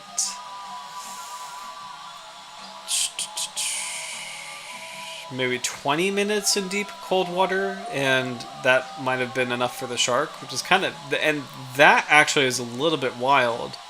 How quickly how deep it went and how quickly it went that deep. Because that's actually, if a human tried to do that, that's actually be extremely dangerous. So, but anyway, I think with that we might wrap up for tonight. I want to like end on some good footage. Let's see. We'll kind of slow this down, and playback speed. There we go. I had to think for a second where this is. So. And I think we'll just kind of end with some nice shots of the scalloped hammerhead. So, thank you all so much for watching. We did learn a surprising amount about the species, and I was really excited to do the stream tonight, just because this is one of my favorite sharks. I mean, I love all sharks, and I know I mentioned that in the middle of the stream, but this is a species I've encountered firsthand, and it's just unbelievable. It's hard to put into words just how beautiful it is, and how special it is to meet one of these sharks in the wild, especially given their conservation status as being critically endangered. We've talked about hammerheads a lot on this channel, and I think between all the conversations we've had, we all understand that they are very sensitive to fishing, and they don't really last long when they're caught. And they're also targeted for the tall dorsal fin, and it's really sad because it's resulted in huge population decreases, in some cases up to 90%, depending on where you are in the world. So it is one of the most vulnerable sharks in the world, or rather endangered sharks in the world. It's odd that in the United States, it's faring pretty well comparatively. It's doing relatively okay. The population is like relatively stable or increasing. In the weird way, that lines up with the fact that some states don't have protections for the species, and in fact, the U.S. federal government doesn't seem to have actual strict protections for the species, but some states do. So I appreciate, again, shout out to Florida. Florida does prohibit the shark species, and that's good, because it is a critically endangered species globally. And then in other parts of the world, there is a concerted effort to help protect the species. It is listed as CITES Appendix 2 and CMS Appendix 2. These are the two most prominent international bodies that identify shark species in need of protection. And I'm grateful that the Scalloped Hammerhead is there. There's a lot of work to do. The good news is it is actually a pretty productive species in terms of the number of pups it produces is kind of on the higher end as far as sharks go, so that's good. But there's a lot of work to do because these sharks gather in huge schools. It's very easy for them to be caught in a group and overfished in a group, and it's going to take a lot of countries to work together to unanimously say and universally say we want to keep the species safe and protect it. And there needs to be a concerted effort not to fish for the species, to avoid trade of their fins, and just not fish for them in general. And honestly, it just is a good rule of thumb. Just stay away from hammerheads. Like, if anybody can just take one message away, it's just like, don't mess with hammerheads, don't touch them, don't fish for them. If you see it, just leave it alone.